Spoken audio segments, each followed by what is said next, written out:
Hello everyone, welcome back to Divya Google channel. ఈరోజు మనం chicken dum biryani ఎలా చేయాలో తెలుసుకుందాం. ముందుగా ఒక హాఫ్ కేజీ చికెన్ నేను తీసుకున్నాను. అది శుభ్రంగా కడిగి పక్కన పెట్టుకోవాలి. సాల్ట్తో కడిగితే చాలా సాఫ్ట్గా ఉంటుంది, చికెన్ చాలా బాగా ఉడుకుతుంది. అలాగే నేను ఇక్కడ హాఫ్ కేజీ నార్మల్ రైస్ తీసుకున్నాను. ఈ నార్మల్ రైస్కి బదులుగా మీరు బాస్మతి రైస్ కూడా తీసుకోవచ్చండి. ఇప్పుడు మనం చికెన్ తయారీ కోసం ఫ్రైడ్ ఆనియన్స్ తీసుకుందాం. ముందుగా ఆయిల్ పోసేసుకొని ఒక 2 పెద్ద సైజు ఉల్లిపాయలు ముందుగానే కట్ చేసి పెట్టుకున్నానండి. నేను అవి ఫ్రై చేస్తున్నాను. నాకు అవి వేగడానికి కనీసము 15 మినిట్స్ పట్టింది.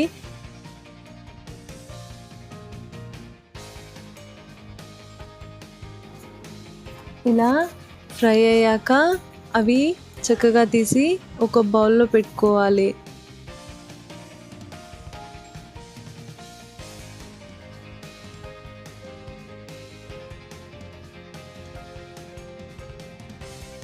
మనం ఫ్రై చేసాం కదా ఆనియన్స్, అందులోనే ఆ బౌల్లో నాకు ఆయిల్ మిగిలింది. సో ఆ ఆయిల్లో నేను కొంచెం చికెన్ వేసేసి దొడ్డుకు వేసానండి. తర్వాత మనకు తగినంత సరిపడా కారం వేసుకోవాలి.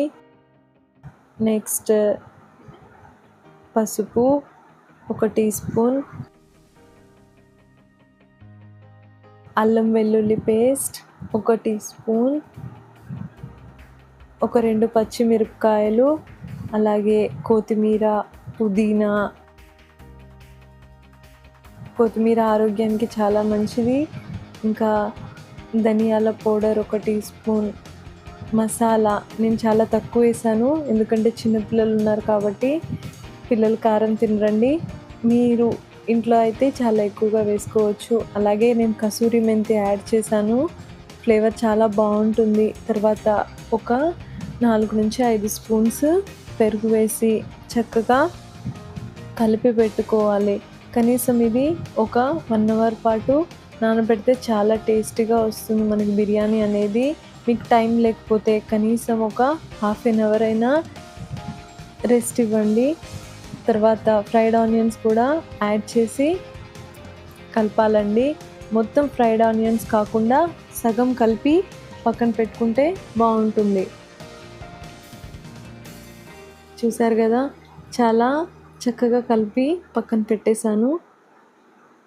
ఇప్పుడు మనం ఇంకొక సైడ్ రైస్ ఏదైతే తీసుకున్నామో అందులో బిర్యానీ ఐటమ్స్ అన్నీ వేసి చక్కగా బాయిల్ చేయాలి.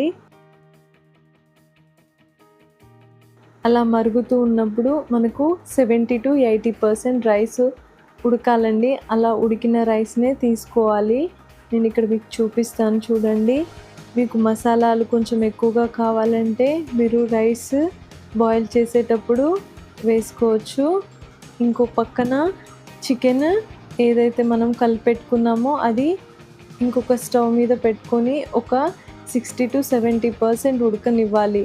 తర్వాత రైస్ ఏదైతే మనం బాయిల్ చేస్తున్నామో అది కూడా 70 to 80% ఉడికిందా లేదా చూసుకుందాం. ఇప్పుడు చికెన్ అయితే ఉడికింది చూడండి, సాఫ్ట్గా ఉడుకుతుంది. స్టవ్ సిమ్లో అయినా ఉంచవచ్చు, లేకపోతే మీడియంలో అయినా ఉంచి మనం ఉడికించుకోవచ్చు. సిమ్లో అయితే చాలా స్లోగా ఉడుకుతుంది. నేను ఇక్కడ మరీ హైగా కాకుండా కొంచెం మీడియంలో ఉంచి కుక్ చేస్తున్నాను.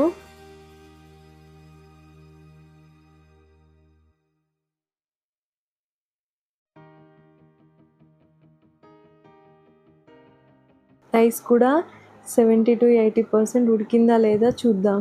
ఇందులో కొంచెం ఆయిల్ అనేది యాడ్ చేశాను ఎందుకంటే రైస్ చాలా పలుకులుగా మనకి వస్తుంది. అలాగే కొత్త రైస్ అయితే చాలా మెత్తగా అయిపోతుంది కాబట్టి మనం ఎప్పుడైనా సరే పాత రైస్ని మాత్రమే తీసుకోవాలి ఈ బిర్యానీ చేసేటప్పుడు. నాకు ఇక్కడ రైస్ చాలా చక్కగా ఉడికిపోయింది. సో నేను ఇప్పుడు ఆ వాటర్ని ఒక జల్లెడ ద్వారా మొత్తము సపరేట్ చేస్తున్నాను. చేసిన తర్వాత చికెన్ ఉడుకుతోంది. నేను స్టవ్ ఆఫ్ చేయలేదండి, బాయిల్ అవుతూ ఉంది. అందులోనే పైన పొరలు పొరలుగా వేస్తున్నాను చూడండి.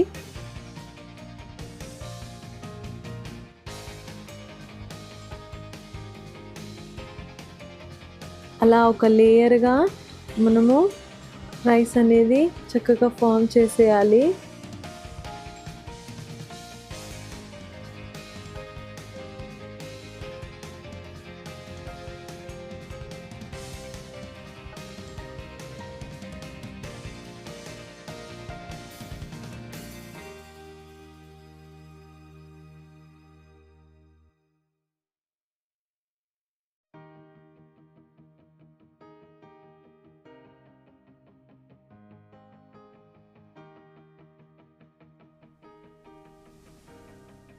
ఇప్పుడు మనం సగం ఫ్రై చేసిన ఆనియన్స్ ఉంచాం కదా, అవి అలాగే కొత్తిమీర కొంచెం వేసి చక్కగా పైన గార్నిష్ చేసుకోవాలి. అలాగే నెయ్యి నేను నెయ్యిలో కొంచెం పసుపు యాడ్ చేసి పైన ఫుడ్ కలర్లా యాడ్ చేశాను. మీరు ఫుడ్ కలర్ అయినా, ఎల్లో ఫుడ్ కలర్ కానీ, ఆరెంజ్ ఫుడ్ కలర్ కానీ ఏదైనా మీకు నచ్చింది యాడ్ చేసుకోవచ్చు. ఇప్పుడు మనం దమ్ చేసుకుంటున్నాము. ఆఫ్టర్ 10 to 15 minutes మనకి బిర్యానీ చూడండి ఎంత పర్ఫెక్ట్గా వచ్చిందో. నార్మల్ రైస్తోనే చాలా చక్కగా వచ్చింది. Thank you. ఇలాంటి మరిన్ని మంచి వీడియోస్ కోసం నా ఛానల్ని సబ్స్క్రైబ్ చేసుకోండి. మరిన్ని కొత్త వీడియోస్తో మీ ముందు ఉంటుంది దివ్య గుగ్లోత్ ఛానల్. Thank you.